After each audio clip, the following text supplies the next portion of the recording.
السلام علیکم ویورز، ہمارے چینل پر خوش آمدید۔ اس دن میں بہت گھبرائی ہوئی تھی۔ نہ تو میرے پاس زیادہ تعلیم تھی اور نہ ہی میری صورتحال اس وقت ایسی تھی کہ میں کسی بھی جگہ انٹرویو دینے کے لیے جا سکتی تھی، کیونکہ مجھے FSC کیے ہوئے ابھی 3 سال گزر گئے تھے، اور ان 3 سالوں میں میرے ساتھ ایسے واقعات پیش آئے تھے جن کی وجہ سے ذہنی طور پر میں بہت زیادہ ڈسٹرب ہو گئی تھی۔ لیکن اب گھر کے حالات ایسے تھے کہ میں مجبور ہو گئی تھی اور گھر سے باہر نکل آئی تھی۔ وہ ایک بہت بڑی انٹرنیشنل کمپنی تھی۔ نہ جانے کیا سوچ کر میں اس کمپنی کے اندر داخل ہو گئی۔ لوگ مجھے دیکھ کر ہنسنے لگے اور ایک دوسرے کے ساتھ سرگوشی کرنے لگے۔ صاف نظر آ رہا تھا کہ وہ سب میرا مذاق بنا رہے ہیں، لیکن میں بھی ان سب کو نظر انداز کیے ہوئے سیدھی چلتی جا رہی تھی۔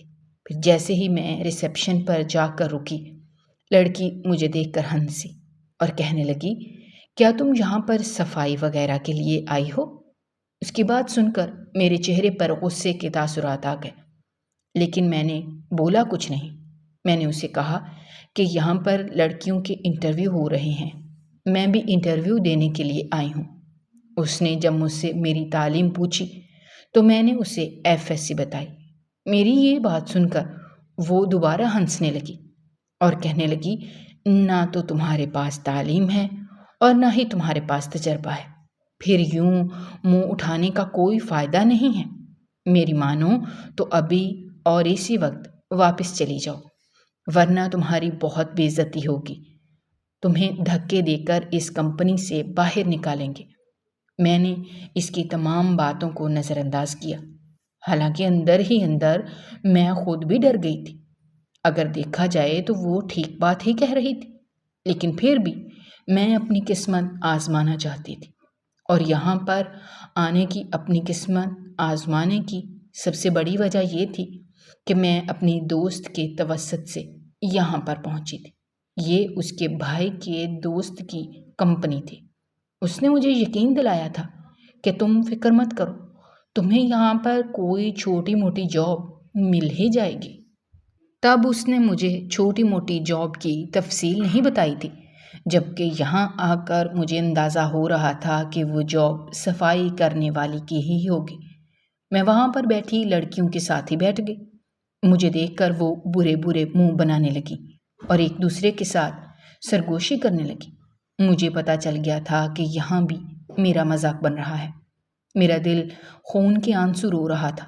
بار بار میری آنکھیں آنسوؤں سے بھیگ رہی تھیں، جنہیں میں پیچھے دھکیل رہی تھی اور خود کو نارمل کرنے کی کوشش کر رہی تھی۔ تقریباً آدھا گھنٹہ انتظار کرنے کے بعد میری باری آ گئی۔ میں جیسے ہی کمرے کے اندر داخل ہوئی، وہاں پر مجھے ہلکی ہلکی ہنسی کی آواز سنائی دینے لگی۔ جب میں نے نظر اٹھا کر دیکھا تو سامنے 2 آدمی بیٹھے ہوئے تھے۔ دونوں ہی جوان تھے۔ ایک نیچے منہ کیے ہنس رہا تھا، جبکہ دوسرا بہت سنجیدگی سے میرے چہرے کی طرف دیکھ رہا تھا۔ اسے دیکھ کر ایک دم میرے دل کو کچھ ہوا۔ ایک عجیب سی گھبراہٹ تھی جو چاروں طرف پھیل گئی تھی۔ مجھے سمجھ نہیں آ رہا تھا کہ میں کیا کروں۔ اچانک مجھے اس کی آواز سنائی دی، کیا تم نے ساری زندگی وہیں پر کھڑے رہنا ہے یا آگے بھی آنا ہے؟ وہ بہت ہی سخت لہجے میں بات کر رہا تھا۔ اس کا لہجہ کسی قسم کی لچک سے پاک تھا۔ یوں لگ رہا تھا کہ اگر اب میں نے ایک قدم نہ بڑھایا تو وہ میری طرف قدم بڑھا کر مجھے اس کمرے سے باہر دھکیل دے گا۔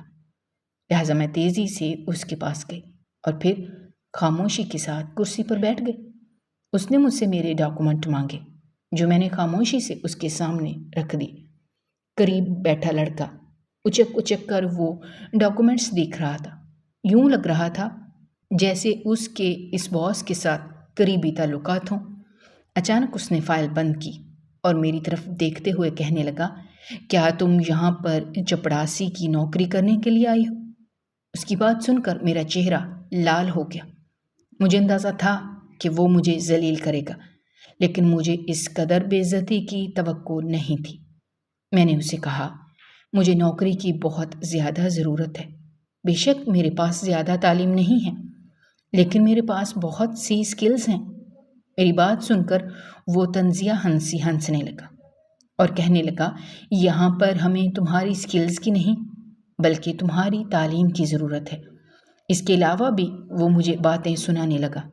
پھر میں نے اس کے سامنے اپنے دوست کا نام لے لیا جس کی وجہ سے میں یہاں پر آئی تھی۔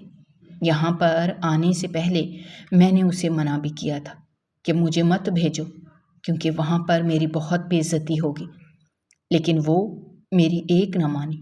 اس کا نام سن کر وہ یکدم خاموش ہو گیا اور پھر غور سے میرے چہرے کی طرف دیکھنے لگا۔ یوں لگ رہا تھا جیسے وہ مجھے زندہ نگل جائے گا۔ مجھے یوں محسوس ہونے لگا جیسے اپنی دوست کا نام لے کر میں نے بہت بڑی غلطی کر دی ہو۔ اچانک اس نے فائل دوبارہ اٹھائی اور میز کے اوپر سے سٹمپ اٹھا کر اس فائل کے اوپر لگا دی اور مجھے کہنے لگا، کل سے تم نوکری پر آ جانا، تمہیں کام سمجھا دیا جائے گا۔ اس کے بعد اس نے مجھے کمرے سے جانے کا کہا۔ میں نے حیرت سے اس کے چہرے کی طرف دیکھا۔ مجھے اس سے اس قدر بھلائی کی توقع نہیں تھی، جبکہ قریب بیٹھا لڑکا بھی حیرت سے باس کی طرف دیکھ رہا تھا۔ اور پھر میں وہاں سے خاموشی سے نکل آئی، لیکن آج میں بہت زیادہ خوش تھی۔ آج مجھے نوکری مل گئی تھی۔ میری نظروں کے سامنے اپنی ماں کا چہرہ گھومنے لگا جو کہ 3 مہینوں میں ہی بہت زیادہ بوڑھی ہو چکی تھی۔ حالات ہی کچھ ایسے بن گئے تھے جس نے میری ماں کو عمر سے پہلے ہی بوڑھا کر دیا تھا۔ جب میں گھر کے اندر داخل ہوئی تو میری نظر صحن میں پڑی جہاں پر امی چارپائی پر بیٹھی اپنے سامنے پانی کا گلاس رکھے اس میں سوکھی روٹی ڈبو کر کھا رہی تھی۔ یہ دیکھ کر میری آنکھوں میں آنسو آ گئے۔ میری ماں نے کبھی بھی ایسے کھانا نہیں کھایا تھا۔ وہ تو ہمیشہ ہی اچھا کھانا کھانے کی عادی تھی۔ لہٰذا میں تیزی سے ان کے پاس گئی اور ان کے سامنے سے وہ گلاس ہٹا کر کھانا رکھ دیا جو میں باہر سے لائی تھی۔ یہ کھانا میں اپنے دوست کے پیسوں کا لائی تھی۔ میں نے اسے کچھ پیسے ادھار لے لیے تھے۔ اب چونکہ مجھے نوکری مل گئی تھی تو میں نے اسے یقین دلایا تھا کہ جیسے ہی مجھے پہلی تنخواہ ملے گی میں اسے وہ ادھار واپس کر دوں گی۔ وہ کھانا دیکھ کر میری امی حیران رہ گئیں اور سوالیہ نظروں سے میری طرف دیکھنے لگی۔ میں نے انہیں بتایا کہ مجھے نوکری مل گئی ہے۔ میری بات سن کر وہ بہت خوش ہوئیں اور مجھے گلے سے لگا لیا۔ میں بھی بہت زیادہ خوش تھی۔ کافی دنوں سے جو میرے دل پر اور دماغ پر ایک بوجھ سا تھا وہ اتر گیا تھا۔ اب چاروں طرف سکون ہی سکون پھیلا ہوا تھا۔ میں تیزی سے اپنے کمرے کی طرف گئی اور الماری کھول کر کپڑے دیکھنے لگی جو میں نے اگلے دن پہن کر جانے تھے، لیکن ان کپڑوں میں ایک بھی جوڑا ایسا نہیں تھا جسے میں اس عالی شان کمپنی میں پہن کر جا سکتی۔ مجھے شدت سے رونا آنے لگا۔ مجھے سمجھ ہی نہیں آ رہا تھا کہ میں کیا کروں، کس سے مدد مانگوں۔ اب اپنی دوست کو مجھے کچھ کہتے ہوئے بھی شرم آتی تھی۔ اس کے پہلے ہی مجھ پر بہت سارے احسانات تھے۔ میں ویسی ہی حالت میں بیٹھی ہوئی تھی جب امی کمرے کے اندر داخل ہوئیں اور مجھے پریشان دیکھ کر پوچھنے لگیں کہ کیا ہوا ہے۔ میں افسردہ چہرہ بناتے ہوئے انہیں بتانے لگی کہ میرے پاس پہننے کے لیے ایک بھی جوڑا نہیں ہے، جبکہ اس عالی شان کمپنی میں لڑکیاں بہت اچھے سے تیار ہو کر آتی ہیں۔ آج بھی میرے کپڑوں کی وجہ سے بہت ساری لڑکیوں نے میرا مذاق بنایا تھا۔ پتہ نہیں کل میں کیسے دوبارہ اس حالت میں جاؤں گی اور ان کے ساتھ پورا دن گزاروں گی۔ اب مجھے صحیح معنوں میں فکر ہونے لگی تھی۔ امی نے مجھے تسلی دی اور کہا، فکر مت کرو، ایسا کچھ بھی نہیں ہوگا۔ جب تم وہاں پر اچھے طریقے سے کام کرنے لگو گی تو کوئی بھی تمہارا مذاق نہیں بنائے گا، اور تمہارا مقصد اپنی نمائش کرنا نہیں ہے بلکہ اپنے کام سے کام رکھنا ہونا چاہیے۔ جب تمہیں تنخواہ ملے گی تو اپنے لیے جا کر اچھے سے کپڑے لے لینا۔ امی واقعی ٹھیک کہہ رہی تھی۔ فی الحال نہ تو میرے پاس پیسے تھے اور نہ ہی مجھے کسی کو امپریس کرنا تھا، لہٰذا بہتر یہی تھا کہ میں اپنی چادر کو دیکھ کر پاؤں پھیلاؤں اور پھر میں نے ایک سادہ سا جوڑا نکال لیا جو کہ تھوڑا پرانا تھا لیکن بہتر حالت میں تھا۔ میں نے فیصلہ کیا کہ 3 دن میں یہی پہن کر جاؤں گی اور 3 دن کے بعد دوبارہ دیکھ لوں گی کہ کیا پہننا ہے۔ اگلے دن میں تقریباً 8 بجے آفس چلی گئی۔ مجھے آفس میں دوبارہ دیکھ کر بہت سے چہروں پر حیرت کے تاثرات نمودار ہوئے اور دوبارہ سے وہ ایک دوسرے کے کانوں میں سرگوشیاں کرنے لگے۔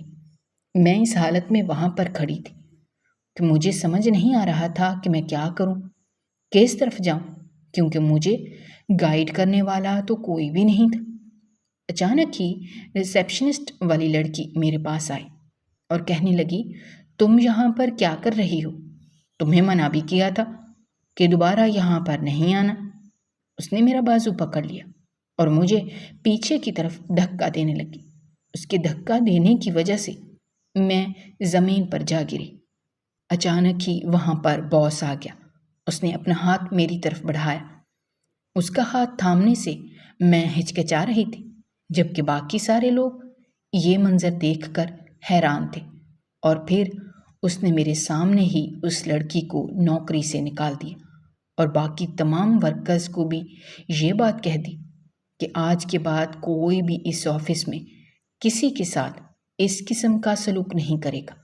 اگر دوبارہ کسی نے کسی کو تنگ کرنے کی کوشش کی تو میں انہیں آفس سے نکالنے میں 1 منٹ بھی نہیں لگاؤں گا۔ اس کی یہ کہنے کی دیر تھی کہ تمام ورکرز خاموش ہو گئے۔ یوں لگتا تھا جیسے سب کے منہ سے زبان غائب ہو گئی ہو، جبکہ میں اس باس پر حیران تھی۔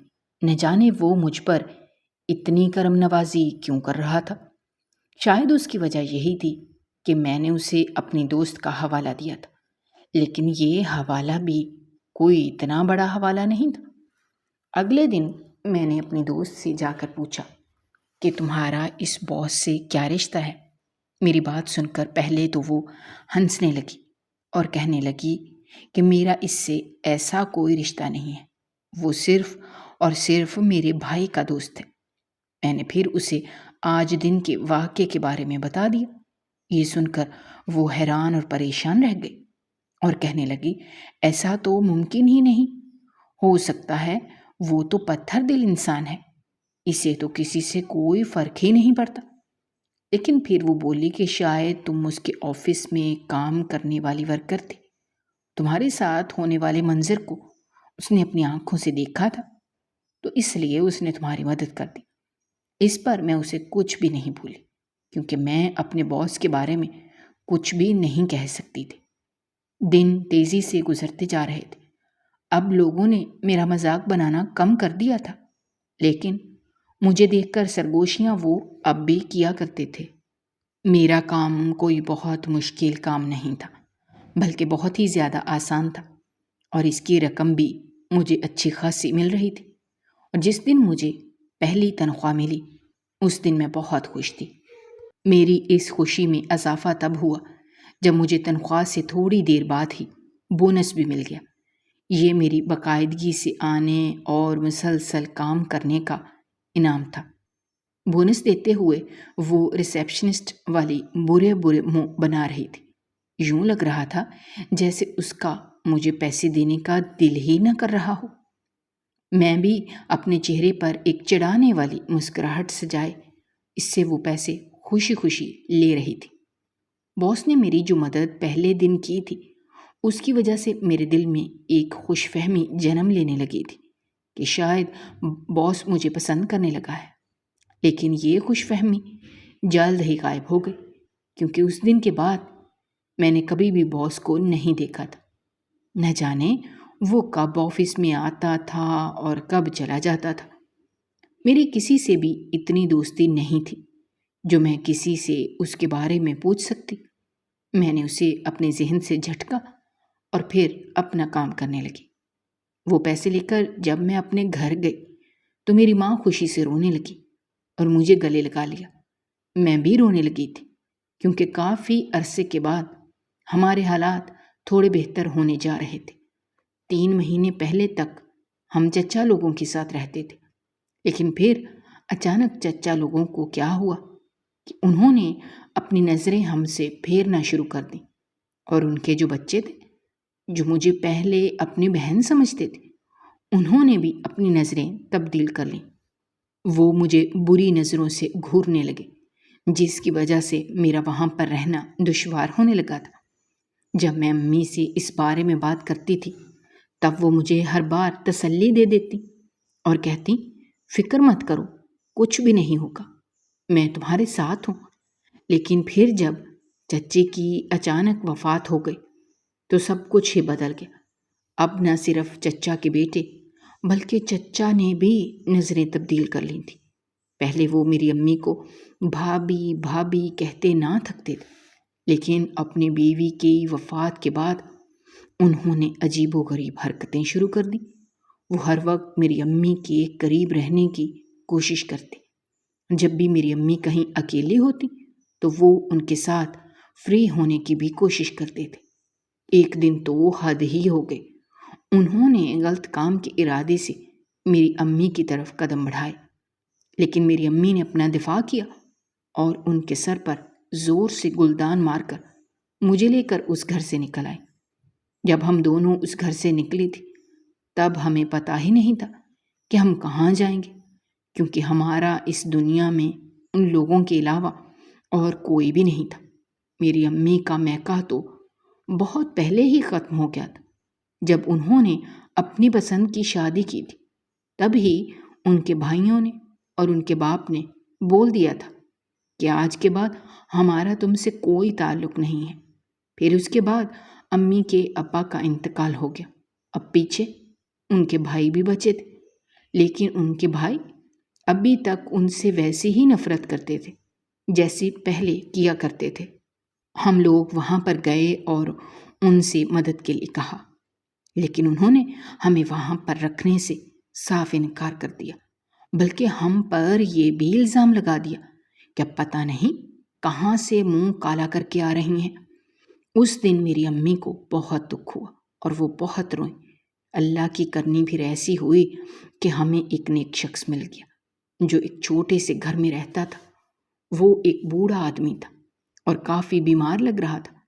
اس نے ہمیں کہا کہ ہم اس کے ساتھ اس کے گھر چلیں۔ پہلے تو ہم ہچکچائے، لیکن اس کے علاوہ ہمارے پاس اور کوئی چارہ نہیں تھا، لہٰذا ہم اس کے گھر چلے گئے۔ اس کا بھی اس پوری دنیا میں کوئی بھی نہیں تھا۔ وہ اپنی پینشن پر گزارا کرتا تھا، لہٰذا ہم بھی اس کی پینشن کے رحم و کرم پر رہنے لگے۔ لیکن پھر تھوڑے عرصے بعد اس کا انتقال ہو گیا۔ اس کے بعد امی کے پاس جو تھوڑا بہت زیور پڑا ہوا تھا، امی نے وہ بیچ کر گھر کا چولہا چلایا، لیکن وہ پیسے بھی ختم ہو گئے۔ اس کے بعد میں گھر سے باہر نکلی اور نوکریوں کے لیے دھکے کھانے لگی۔ کافی کوشش کے بعد مجھے نوکری نہیں ملی۔ میرے محلے میں ہی ایک اقرا نامی لڑکی رہتی تھی۔ میری اس سے اچھی خاصی دوستی ہو گئی، اور پھر اس نے مجھے اپنے بھائی کے دوست کے بارے میں بتایا۔ میں وہاں پر جانے سے بھی ہچکچا رہی تھی، لیکن پھر میں نے ایک بار اپنی قسمت آزمانے کا فیصلہ کیا اور میری قسمت نے میرا ساتھ دیا۔ اب ہمارے حالات کافی حد تک بہتر ہو گئے تھے، لیکن ابھی بھی ہمیں یہی ڈر لگا رہتا تھا کہ کہیں ایسا نہ ہو ہمارے چچا واپس آ جائیں۔ اگر وہ ہمیں ڈھونڈ لیتا تو نہ جانے ہمارے ساتھ کیا ہوتا۔ اس کے آگے ہم سوچ بھی نہیں سکتے تھے۔ دن تیزی سے گزرتے جا رہے تھے۔ میری جو پہلی تنخواہ تھی، اس کے سارے پیسے تو میں نے گھر پر ہی لگا دیے تھے اور آدھے پیسوں سے ادھار چکا دیا تھا، لہٰذا اس بار بھی میں اپنے کپڑے نہیں لے سکی۔ لہٰذا وہ پورا مہینہ بھی میں نے انہی پرانے کپڑوں میں گئی۔ ایک دن میں بیٹھی کام کر رہی تھی جب اچانک باس میرے پاس آیا۔ اس کو اپنی طرف آتا دیکھ کر میں ہچکچا گئی۔ مجھے سمجھ ہی نہیں آیا کہ میں کیا کروں۔ پھر میں اس کے احترام میں کھڑی ہو گئی۔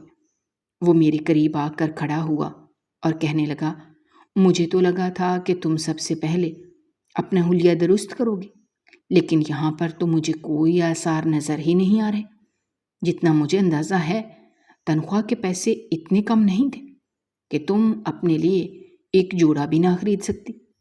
مجھے اس سے اس قسم کی بات کی بالکل بھی توقع نہیں تھی، لہٰذا اس کی بات سن کر میں شرمندہ ہو گئی۔ مجھے شرمندہ ہوتا دیکھ کر وہ کہنے لگا، میں نے یہ بات تمہیں شرمندہ کرنے کے لیے نہیں بلکہ تمہیں سمجھانے کے لیے کی ہے۔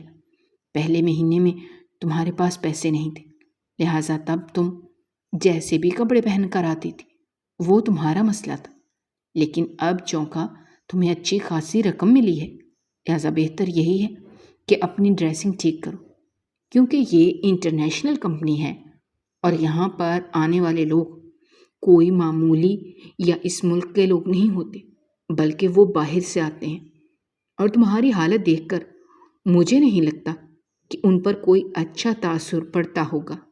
وہ واقعی ٹھیک بات کہہ رہا تھا، مجھے اپنی ڈریسنگ کو واقعی ٹھیک کرنا تھا، لہٰذا اسے تو میں کچھ بھی نہیں بولی، لیکن فیصلہ کیا کہ اب اگلے ہی دن جا کر اپنے لیے اچھے سے کپڑے خریدوں گی۔ اس کے بعد میں دوبارہ سے اپنے کام میں مصروف ہو گئی، لیکن اب کی بار میرا دل کام میں نہیں لگ رہا تھا، بلکہ میرا دماغ تو انہی باتوں پر اٹکا ہوا تھا جو تھوڑی دیر پہلے باس مجھ سے کہہ کر گیا تھا۔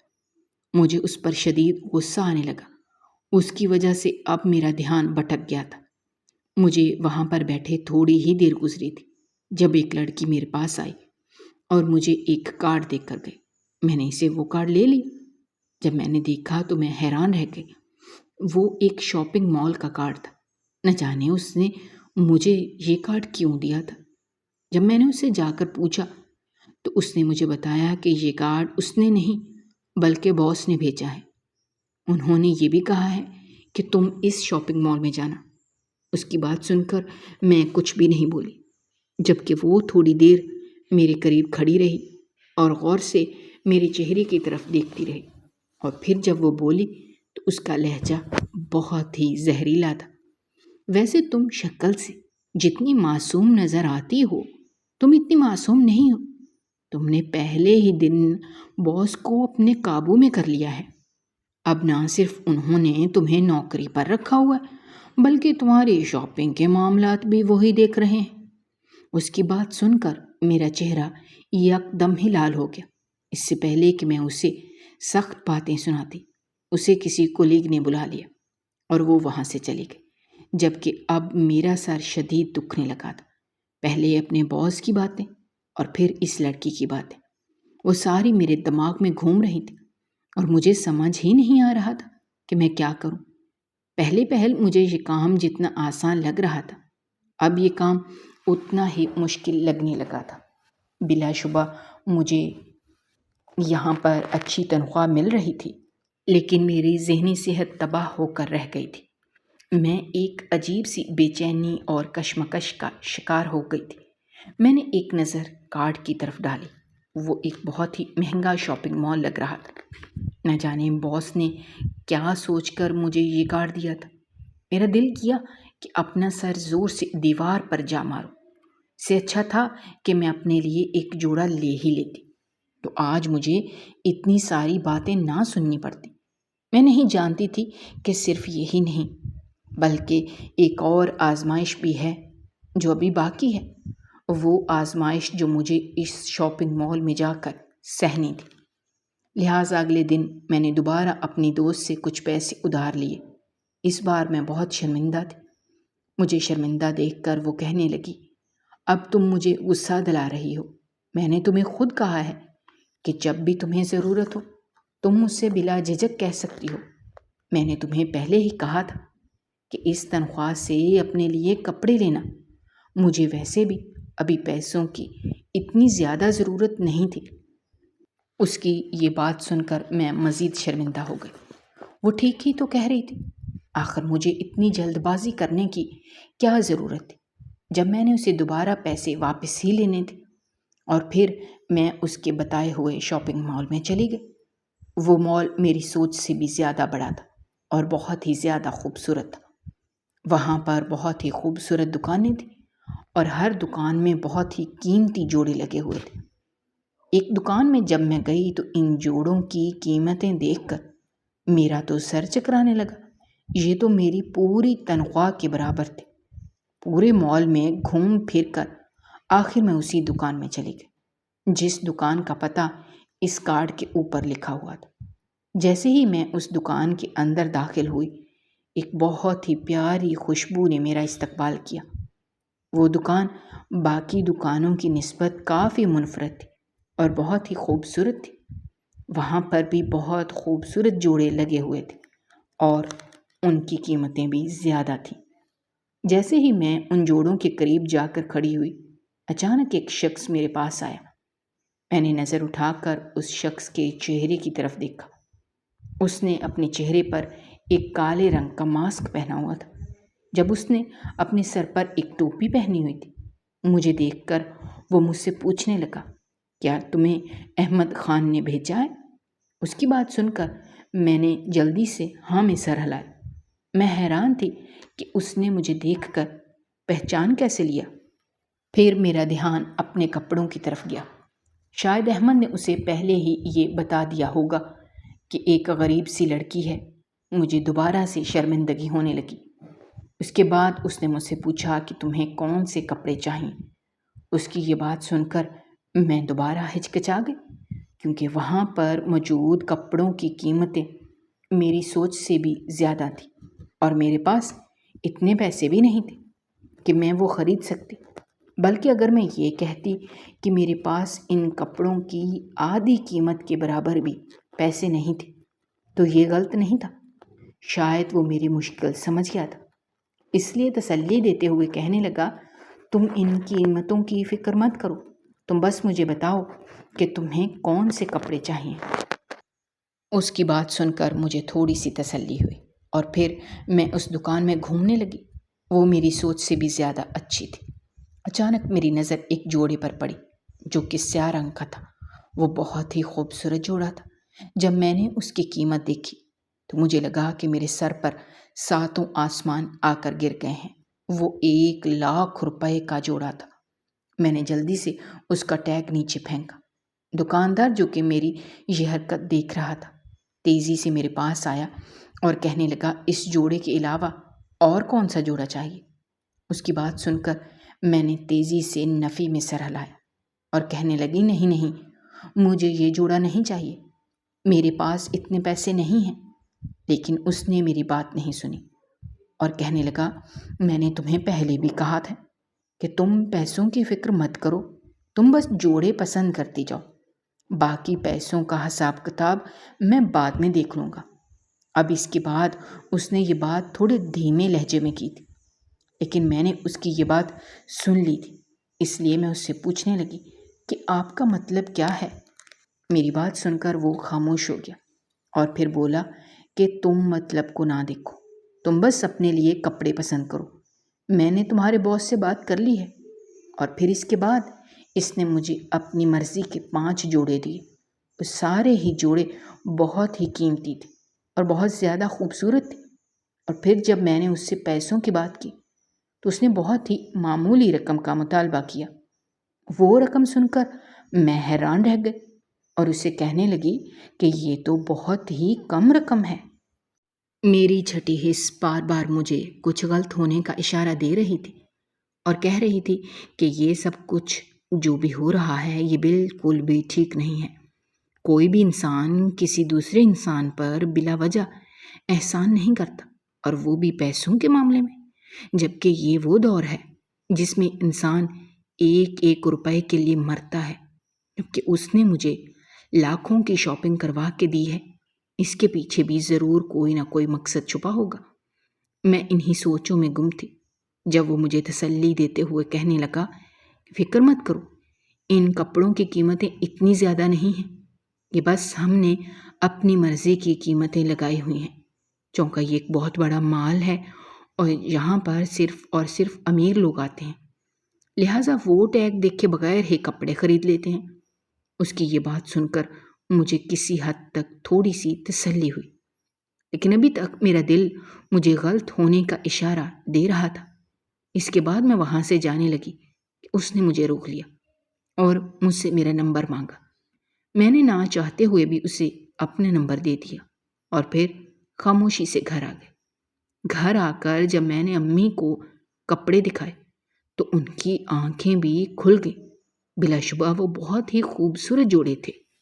اس کے بعد انہوں نے مجھے اچھے نصیب کی دعائیں دیں۔ اگلے 2 دن مجھے آفس سے چھٹی تھی۔ ایک دن میں معمول کی طرح گھر میں بیٹھی ہوئی تھی جب اچانک دروازے پر دستک ہوئی۔ جیسے ہی میں نے دروازہ جا کر کھولا، سامنے میرا باس کھڑا تھا۔ باس کو دیکھ کر مجھے اپنی آنکھوں پر یقین ہی نہیں آیا۔ میں چند لمحے تو اسے گھورتی رہی اور اس بات پر یقین کرنے کی کوشش کرتی رہی کہ یہ واقعی احمد خان ہے۔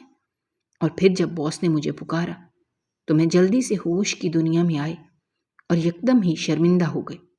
وہ اندر چلا آیا اور مجھے کہنے لگا، تمہیں ایک ضروری فائل دینے کے لیے آیا تھا، تم نے یہ فائل ایک ہی دن میں تیار کرنی ہے۔ اس کے بعد اس نے مجھے دوبارہ کہا کہ تم اپنی ماں کی طرح نہیں لگتی، تمہاری شکل اپنی ماں سے بہت مختلف ہے۔ اس کی یہ بات سن کر میں نے اپنی امی کی طرف دیکھا جو وہیں پر بیٹھی ہوئی تھی۔ ان کے چہرے پر ایک سایہ سا آ کر لہرایا اور پھر ان کا چہرہ یکدم ہی سرخ ہو گیا۔ میں نے باس کی طرف دیکھا جو بہت غور سے میری امی کے چہرے کی طرف دیکھ رہا تھا، اور پھر وہ دھیمے انداز میں مسکرا دیا اور پھر کہنے لگا، میں بہت جلد واپس آؤں گا۔ اس کے جاتے ہی امی نے میرا ہاتھ پکڑ لیا اور کہنے لگی، تم آج کے بعد نوکری پر نہیں جاؤ گے۔ یہ آدمی مجھے بالکل بھی ٹھیک نہیں لگا۔ امی کی بات سن کر میں پریشان ہو گئی کیونکہ یہ نوکری ہی میرا واحد سہارا تھی جس کی وجہ سے نہ صرف اب اس گھر کا خرچہ چل رہا تھا بلکہ میری زندگی بھی سدھرنے جا رہی تھی۔ میں نے انہیں کہا کہ یہ آدمی بہت اچھا ہے، آپ کو بس اس کے بارے میں تھوڑی سی غلط فہمی ہوئی ہے، اور ساتھ اس کی ابھی جو بات کی ہے وہ ویسے ہی کہہ دی، آپ کو وہ بات سیریس لینے کی ضرورت نہیں ہے۔ جبکہ میری امی اب بہت زیادہ بے چین ہو گئی تھی۔ ان کے چہرے پر بے چینی صاف نظر آ رہی تھی۔ رات کے وقت جب میں امی کے پاس گئی تو میں نے دیکھا وہ رو رہی تھی۔ امی کو روتا دیکھ کر میں نے ان سے پوچھا کہ کیا ہوا ہے، تو انہوں نے میری بات ٹال دی اور کہنے لگی، تم مجھے کبھی چھوڑ کر تو نہیں جاؤ گی؟ میں نے انہیں تسلی دی اور کہا، ایسا کبھی بھی نہیں ہوگا۔ جبکہ وہ میرا ہاتھ پکڑے ہو مسلسل روئے چلی جا رہی تھی۔ پتہ نہیں انہیں ایک دم سے کیا ہو گیا تھا۔ رات کے وقت میں نے انہیں بڑی مشکل سے سلایا۔ اس کے بعد جب میں اپنے کمرے میں آئی تو اچانک میرا موبائل بجا۔ میں نے موبائل اٹھایا تو وہاں پر ایک انجان نمبر تھا۔ میں نے کال اٹھا لی۔ دوسری طرف سے مجھے جو آواز سنائی دی وہ آواز سن کر میں حیران رہ گئی کیونکہ وہ اس دکاندار کی آواز تھی جس سے آج میں کپڑے لائی تھی۔ آدھی رات کے وقت اس کی کال آنا بالکل بھی مناسب بات نہیں تھی۔ نہ جانے اس نے مجھے کال کیوں کی تھی۔ جب میں نے اسے کال کرنے کی وجہ پوچھی تو وہ انتہائی سرد لہجے میں بولا، کل دن کے وقت میں تمہیں ایک پتہ بھیج رہا ہوں، اس پتے پر آ جانا۔ اس کی بات سن کر میں حیران رہ گئی۔ میں اسے انکار کرنا چاہتی تھی لیکن انکار کر نہ سکی۔ جب میں نے موبائل چیک کیا تو وہاں پر ایک پتہ لکھا ہوا تھا۔ میں یہ بھی دیکھ کر حیران رہ گئی کیونکہ وہ میرے باس کے گھر کا ہی پتہ تھا۔ نہ جانے وہ دکاندار مجھے وہاں پر کیوں بلا رہا تھا اور نہ جانے اس باس کا اس کے ساتھ کیا تعلق تھا۔ ہزاروں طرح کے سوالات تھے جو میرے ذہن میں گردش کر رہے تھے۔ میرے پاس ان میں سے ایک سوال کا بھی جواب نہیں تھا۔ اور پھر اگلے دن میں ڈرتے ڈرتے اور نہ چاہتے ہوئے بھی اس پتے پر چلی گئی۔ جیسے ہی میں گھر کے سامنے پہنچی، نوکر نے جلدی سے دروازہ کھول دیا۔ وہ بھی شاید مجھے پہچان چکا تھا۔ میں گھر کے اندر داخل ہوئی ہی تھی جب مجھے اپنے نام کی پکار سنائی دی۔ میں نے دیکھا وہاں پر ایک عورت کھڑی تھی جس کا منہ آدھا جلا ہوا تھا۔ اس کو دیکھ کر اچانک میرے ذہن میں کچھ کلک ہوا۔ اس کی شکل مجھے اپنی طرح ہی لگی تھی اور اس کی تصویر بھی میں نے ایک بار اپنے گھر میں دیکھی تھی۔ تب میں نے اپنی امی سے پوچھا تھا۔ انہوں نے مجھے بتایا کہ وہ ان کی دوست تھی۔ اور پھر تھوڑی دیر بعد ایک اور مرد آیا۔ یہ وہی تھا جس نے ماسک اور ٹوپی پہن رکھی تھی۔ جب اس نے اپنا ماسک اتارا تو اس کا چہرہ بھی جلا ہوا تھا۔ اور پھر اس دن مجھ پر یہ راز آشکار ہوا کہ وہ دونوں کوئی اور نہیں بلکہ میرے اپنے والدین تھے۔ جب میں تھوڑی بڑی ہوئی تھی تب مجھے بتایا گیا تھا کہ میرے باپ کے جلنے کی وجہ سے موت ہو گئی۔ اس وقت میں نے صرف اپنی امی کو دیکھا تھا، لیکن وہ میری سگی امی نہیں تھی بلکہ میری چچی کی بہن تھی جن کی اپنی کوئی اولاد نہیں تھی۔ ان کی بھی طلاق ہو چکی تھی، اس لیے وہ اپنی بہن کے ساتھ رہنے لگی تھی اور وہ میری پرورش کرنے لگی تھی۔ تب مجھ پر یہ راز بھی کھلا کہ میرے والدین کو جلانے والا کوئی اور نہیں بلکہ میرا چچا ہی تھا۔ میرے والدین دوبارہ وہاں پر آئے، لیکن میرے چچا نے انہیں یہ کہہ کر لٹا دیا کہ انہوں نے مجھے میرے ننیحال کے حوالے کر دیا ہے۔ پھر کافی عرصے بعد انہوں نے دوبارہ میرے بارے میں پتہ لگوایا تو انہیں پتہ چلا کہ میں اپنی سوتیلی ماں کے ساتھ ایک گھر میں رہ رہی ہوں جو میری دوست بنی ہوئی تھی۔ دراصل وہ انہوں نے ہی میری مدد کے لیے بھیجی تھی، اور میرا باس احمد خان ان کا بہت ہی قریبی اور جاننے والا تھا۔ تب مجھے ساری کہانی سمجھ آ گئی۔ میں اپنے امی ابو کے گلے لگ کر بہت روئی اور احمد خان کا شکریہ ادا کیا جس کی وجہ سے میں اپنے والدین سے مل گئی تھی۔ اچانک میرے ذہن میں اپنی سوتیلی ماں کا خیال آ گیا۔ وہ اسی وجہ سے رو رہی تھی کیونکہ انہیں ڈر تھا کہ مجھے ساری حقیقت کا پتہ چل جائے گا، لیکن میں کم ظرف بالکل بھی نہیں تھی جو میں انہیں چھوڑ دیتی۔ لہٰذا میں انہیں بھی لے کر اپنے امی ابو کے گھر آ گئی اور یہاں پر سکون انداز میں زندگی گزارنے لگی، اور پھر تھوڑے ہی عرصے کے بعد میری احمد خان سے شادی ہو گئی۔ اگر آپ کو ہماری کہانیاں پسند آ رہی ہیں تو ہمارے چینل کو سبسکرائب کیجیے، ویڈیوز پر کمنٹ کیجیے اور شیئر کیجیے۔ شکریہ۔